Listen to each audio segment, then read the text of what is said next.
Sir ఇప్పుడు ఈ పరిణామం తర్వాత, ఈ పరిణామం నేపథ్యంలో గుంటూరుకు సంబంధించినటు ఒక లాయర్, జనసేన అధికార ప్రతినిధి, లాయర్ రజనీ గారి వ్యాఖ్యలు మీరు చూసుంటారు. ఆమెని ఆమె పార్టీ సభ్యత్వానికి మొత్తానికి పార్టీ నుంచి అయితే బయటకు వచ్చింది. ఆ తర్వాత జనసేన అధికారికంగా కూడా ఆమెపై వేటిస్తుంది. అటు జనసేన అధికార రాష్ట్ర కార్యదర్శి హోదాలో ఉన్నటువంటి బొలిశెట్టి సత్యనారాయణ కూడా పార్టీకి దూరంగా ఉంటున్నాను, పార్టీని వదిలేస్తున్నాను అని చెప్పి ప్రకటనలు జారీ చేశారు.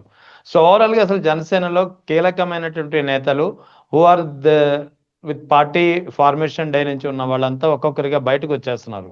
అంటే అది కూటమి ప్రభుత్వ విధానాలు నచ్చకో, జనసేనలో కార్యకర్తలకు నేతలకు అన్యాయం జరుగుతుందనో, వివిధ కారణాలతో వీళ్ళు బయటకు వచ్చేస్తున్నారు. అసలు ఏం జరుగుతుంది జనసేనలో అని మీ విశ్లేషణ ఏంటి సార్?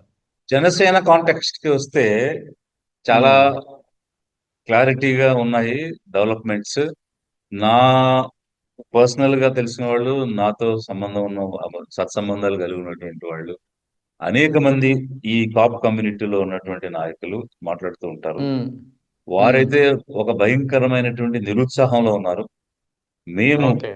ముఖ్యంగా ఈ జనసేన పార్టీలో చేరటం గాని, దీన్ని నడిపించడంలో గాని అనుకున్నటువంటిది ఏంటంటే, కాపు కమ్యూనిటీ అనేటువంటిది ఒక మెజారిటీ వర్గంగా ఈ రాష్ట్రంలో ఉంది. సో మా అవును. నుంచి ముఖ్యమంత్రి అవుతారు అనేటువంటి ఒక ఆశతో మేమందరం కూడా సమిష్టిగా పనిచేశాం. అది కూడా ఉమ్, అన్ని వదులుకుని ఒక కాజ్ కోసం మేమందరం పనిచేశాం. కానీ ఇతను చూస్తే 15 సంవత్సరాలు చంద్రబాబు నాయుడే ఆ, ముఖ్యమంత్రిగా సీఎం గా ఉండేవాడని ఉండాలని చెప్తున్నాడు. కోరుకుంటున్నారు. అలాంటప్పుడు మేమెందుకు ఈ పార్టీని మోసాము, ఈ జెండాలు మోసాము, ఇతన్ని ఉమ్, ఎందుకు నెత్తిని ఎత్తుకున్నాము, పెట్టుకున్నాము. సో ఈ మాత్రానికి ఇవన్నీ మేము చేయాలా అనేటువంటి ఒక ఉమ్, స్పష్టమైనటువంటి నిరుత్సాహం ఆల్రెడీ ఈ 15 సంవత్సరాల స్టేట్మెంట్ వచ్చినప్పటి నుంచి నలుగుతుంది బాగా. Okay, Janasena okay. పార్టీలో భయంకరమైనటువంటి చర్చ జరుగుతుంది.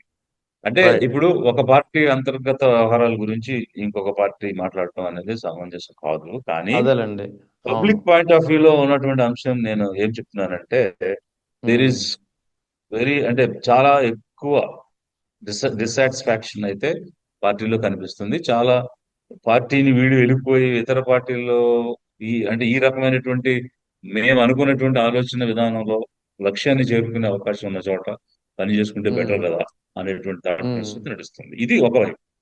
ఇక రెండో ఓకే. వైపు నిన్న మొన్న జరిగినటువంటి పరిణామాలు చూసిన తర్వాత ఇది ఉమ్, అన్యాయం కదా, ఇది ఉమ్, అక్రమం కదా, ఇట్లాంటి అన్యాయమైన అక్రమమైన కార్యక్రమాలు చేస్తూ ఉంటే ఉమ్, ఎంత మేరకైనా మనం సమర్థించగలుగుతాం. యా. ఎన్ని తప్పులైనా మనం ఆ, ఒప్పుకోగలుగుతాము. ప్రతి తప్పులు ఎక్కడ సమర్థిస్తాము. తిరుపతిలో ఒక భయంకరమైన సబ్జెక్ట్ జరిగింది. అక్కడ మహిళల్ని వేధించారు. ఆ, కోడూరులో వేధించారు. ఉమ్, కాకినాడలో వేధించారు. పిఠాపురంలో వేధించారు. అట్రాసిటీస్ అవును. జరుగుతున్నాయి. లేడీస్ మీద జరుగుతున్నాయి. కమ్యూనిటీస్ మీద జరుగుతున్నాయి. ఇలా ఆడవాళ్ల మీద, ఆ ఆ, బలహీన వర్గాల మీద పార్టీ నాయకులు, గెలిపించిన నాయకులు ఈ రకంగా అరాచకాలు చేస్తూ ఉంటే ఇక ఇది మా పార్టీ అని మేము ఎలా గౌరవంగా చెప్పుకోగలుగుతాము, గర్వంగా ఫీల్ అవ్వగలుగుతాము అనేటువంటి ఒక ఉమ్. ఇంట్రోస్పెక్షన్ చేసుకుని తప్పుని సమర్థించలేని వాళ్ళు ఈ రోజు బయటకు వచ్చేయడానికో లేదా సైలెంట్ అయిపోవడానికో నిర్ణయం తీసుకున్నట్టు కనిపిస్తుంది. అంటే క్యూలో చాలా మంది ఉన్నారంటారా ఇంకా జనసేన నుంచి బయటకు వచ్చేసేందుకు? డెఫినెట్ గా ఉన్నారు. ఎందుకంటే నాతోనే చాలా మంది మాట్లాడారు. ఉమ్, ఎంతకాలం ఉంటారు అంటే ఇప్పుడు అధికారం వచ్చింది, ఇంకా 3 సంవత్సరాలు ఉంది, ఇప్పుడే బయటకు వచ్చి అవునండి. ఏం చేస్తామని ఆలోచించే వాళ్ళు కూడా ఉన్నారు.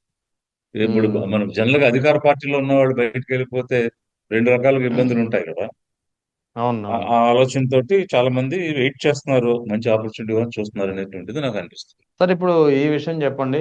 ఆ, రైల్వే కోడూరు ఎమ్మెల్యే అరవ శ్రీధర్ లైంగిక వేధింపులో మా అంతా బహిరంగంగా పట్టుబడ్డారు. తిరిగి ఆమెపైనే ఆమె ట్రోలింగ్ చేసే పరిస్థితి కనిపిస్తుంది. అసలు జనసేన ఎమ్మెల్యేలో చాలా మంది ఇప్పటికే ఈ లైంగిక ఆరోపణలు ఎదుర్కొంటున్నటువంటి పరిస్థితి. ఎమ్మెల్యేలు కావచ్చు, నేతలు కావచ్చు. ఓకే. అంటే ఇది ఇద్దరు వ్యక్తుల మధ్య జరిగినటువంటి సన్నివేశం. ఉమ్, సో వారి మధ్య ఉన్నటువంటి ఆ ఆ ఆ సంబంధ బాంధవ్యాలలో ఎక్కడ ఏ రకమైనటువంటి తేడా వచ్చిందో మొత్తం మీద అది బయటకు వచ్చింది. యా. సో కలిసి అంటే నడిచినంత కాలం నడిచింది, అది ఇద్దరు సయోధ్యతో నడిచింది. ఎప్పుడైతే తేడా వచ్చిందో అది బహిరంగం. అయితే ఇక్కడ ప్రజా జీవితంలో ఉన్నటువంటి వ్యక్తి తన అధికారాన్ని వాడుకుని అవతల వ్యక్తిని లోపరుచుకున్నాడా యా. అనేటువంటి అంశాన్ని మనం పరిశీలించాలి. ఎస్. ఎందుకనంటే ఇప్పుడు వ్యక్తిగతమైనటువంటి అంశాలు ఎన్నో ఉంటాయి. వాటి గురించి మేము మా పాలసీగా లిబరేషన్ కాంగ్రెస్ కామెంట్ అయితే ఉమ్, చేయదు. కానీ బట్ అధికార దుర్వినియోగం ఏమైనా జరిగిందా? తన పదవిని వాడుకుని దానిని ఉమ్, దాని ద్వారా అట్రాక్ట్ చేసుకుని దాని ద్వారా ఇట్లాంటివి ఏమైనా తప్పుడు పనులు చేసేటువంటి కార్యక్రమం చేశారా అనేటువంటి ఆ ఉమ్, కోణం ఒక్కటే మేము చూసేటువంటి కోణం. ఓకే. ఇది ఒకటేంటంటే ఆ ఇప్పుడు ఆ మహిళ బయట పెట్టింది.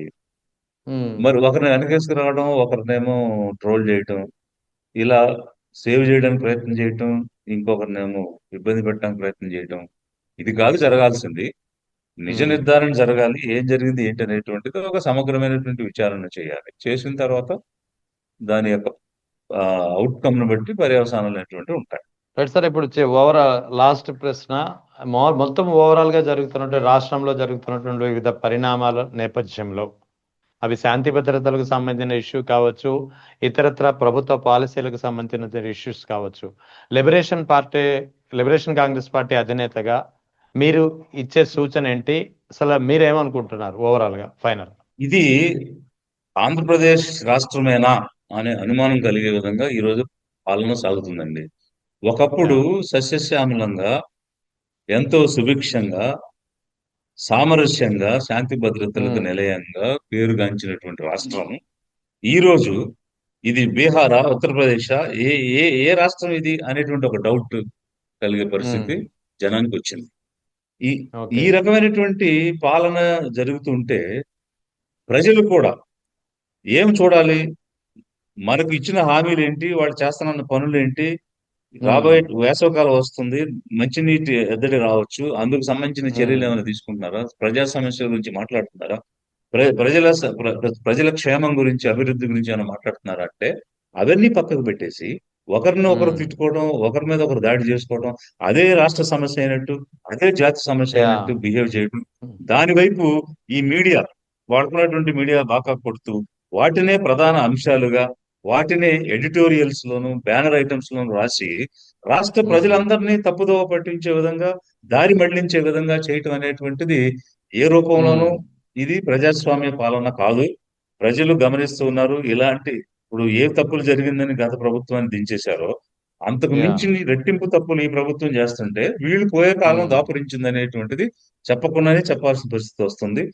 ప్రజలు రైట్. గమనిస్తున్నారు. ఖచ్చితంగా ఇలాంటి అరాచక పాలన చేసేటువంటి ప్రభుత్వాలు అధికారంలోకి వచ్చే అవకాశం లేదు. మేము పేదల రైట్. కోసం వచ్చినటువంటి పార్టీ మాది. సో పేదల రైట్. తరపున పోరాడి అధికారంలోకి రావాలనేటువంటి ప్రయత్నంలో మేమున్నాము. సార్, అసలు రాష్ట్రంలో లా అండ్ ఆర్డర్ ఎక్కడికి పోయింది? డైరెక్ట్ మాజీ మంత్రుల ఇళ్లను టార్గెట్ చేసి ఆ, పెద్ద ఎత్తున దాడులు చేస్తున్నారు. పోలీసులు అక్కడ ఉన్నా సరే ఇదే పరిస్థితి కొనసాగుతుంది. అది యాక్చువల్‌గా ఒక ఇంట్రాస్పెక్షన్ ఈ గవర్నమెంట్ చేసుకోవాల్సిన అవసరం కనిపిస్తుంది. ఎందువల్లంటే ఎన్నికలకు ముందు ఏ రకంగా వీరు గగ్గోలు పెట్టారు, అరిచారు, గోలగోలగా మాట్లాడారు. అరాచకమని, అరాచక పాలనని ఇలా రకరకాలైనటువంటి మాటలన్నీ మాట్లాడి ప్రజలను తప్పుదోవ పట్టించి చాలా శాంతి భద్రతలతో మంచి పాలన అందిస్తాము. ఎక్కడ కూడా సామరస్యం అనేటువంటిది పోకుండా కాపాడతాము అని ఇట్లాంటివి అనేక మాటలు చెప్పి ఈరోజు ప్రభుత్వంలోకి వచ్చినప్పటి నుంచి వారు చేస్తుంది అరాచకమే, దోచుకోవడమే. రెండు జరుగుతున్నాయి. ఒకవైపు జనం గొంతు నొక్కేయడానికి అనేక ప్రయత్నాలు, అనేక కేసులు, అరెస్టులు, జైళ్లు. మరొక పక్క ఉమ్, 99 పైసలకి భూములని ఇలా రకరకాలైనటువంటి సొంత వాళ్ళకి, కుటుంబంలో ఉన్న వాళ్ళకి భూములు దోచిపెట్టేయటం, ఆస్తులు దోచిపెట్టేయటం, ఇట్లా దోపిడీ, అరాచకమే ఇప్పుడు ప్రభుత్వం ఏర్పడినప్పటి నుంచి స్పష్టంగా కనిపిస్తుంది. Yeah, manifesto yeah. పక్కకెళ్ళిపోయింది. హామీలు పక్కకెళ్ళిపోయినాయి. వాటి గురించి వాటి గురించి మాట్లాడే అవకాశం రాకుండా ఇట్లాంటి డైవర్షన్ పాలిటిక్స్ బాగా నడుస్తున్నాయి. మరి మీరు ప్రస్తావించినటువంటి లడ్డూ వ్యవహారం ఏ విధంగా టర్న్స్ తీసుకుంది అనేది మనం ఒకసారి చూడొచ్చు. అసలు సిట్ వేసింది వాళ్ళే. సుప్రీం అవును. కోర్టు ఇన్వాల్వ్ అయ్యే వరకు చాలా ఇర్రెస్పాన్సిబుల్ గా మాట్లాడారు. యా. బాధ్యత లేకుండా మాట్లాడారు. అవునండి. ఏ ఆధారాలతో మీరు ఇట్లా భక్తుల్ని మీరు తప్పుదోవ పట్టించే విధంగా మాట్లాడుతున్నారు బాధ్యత కలిగిన పదవిలో ఉండి అని సుప్రీం కోర్టు చీవాట్లు పెడితే అప్పుడు నోరు మూసుకున్నారు. అప్పటి వరకు ఏదో యా ఎన్డీడీబీ రిపోర్ట్ వచ్చింది, ఆ రిపోర్ట్ వచ్చిందని. కనీసం అన్నారు. 40 సంవత్సరాల రాజకీయ అనుభవం ఉన్నటువంటి వ్యక్తి పూర్వపరాలు వెరిఫై చేయకుండా, చెక్ చేయకుండా, ఇర్రెస్పాన్సిబుల్ గా జంతుకోవ కలిసిందనే ఒక స్టేట్మెంట్ ఎలా ఇస్తారు? ఇంకోవైపు వాళ్ళ అబ్బాయి ముఖ్యమైన మంత్రి పంది మాంసం కలిసిందని చెప్తాడండి అతను. కనీసం పంది మాంసానికి పంది అవును. కొవ్వుకి కూడా తేడా తెలియదు. తేడా ఆ? తెలీదు. అరే ఇప్పుడు he is an education minister for the state. అంటే ఈ రాష్ట్రం యొక్క దౌర్భాగ్యం ఎలా ఉంది అని అంటే, ఉమ్.